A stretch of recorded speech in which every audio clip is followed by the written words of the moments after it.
الحمد لله وكفى وصلاة وسلاما على عباده الذين اصطفى، وبعد. هل يحشر الناس يوم القيامة عراه كما نسمع؟ نعم.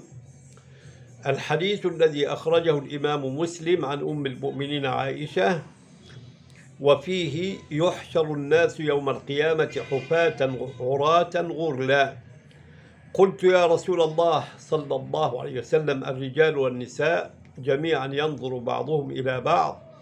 فقال صلى الله عليه وسلم: يا عائشة، الأمر أشد من أن ينظر بعضهم إلى بعض، لأن كل إنسان يوم القيامة سيشغل بنفسه ويشغل بأمره لشدة الموقف ورهبة الوقوف بين يدي الله رب العالمين، كما قال تبارك وتعالى: لكل امرئ منهم يومئذ شأن يغنيه. والعلماء على أن الناس يحشرون يوم القيامة عراه، ويأتي الإنسان بين يدي الله تبارك وتعالى كما خلق أول مرة.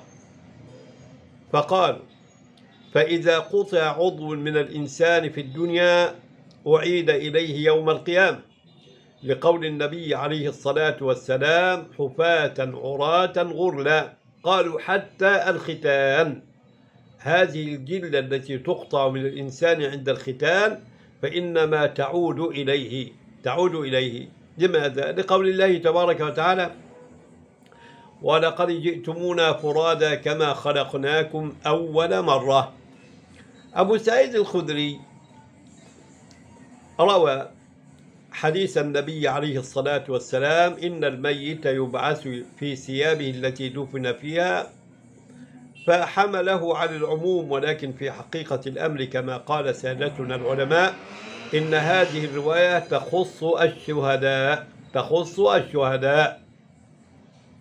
وأبو سعيد الخدري رضي الله عنه حملها على عموم الناس، والأرجح والأصح أن الناس يحشرون يوم القيامة عراه عدا الشهداء.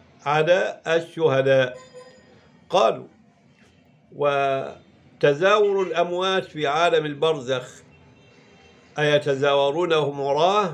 الأرجح أن تزاور الأموات في عالم البرزخ إنما يكون بأكفانهم، فإذا ما خرجوا من قبورهم يوم القيامة خرجوا عراه ويردون إلى الله رب العالمين عراه، كما قال ربنا تبارك وتعالى: ولقد جئتمونا فرادا كما خلقناكم أول مرة، ولقوله تبارك وتعالى: كما بدأنا أول خلق نعيده.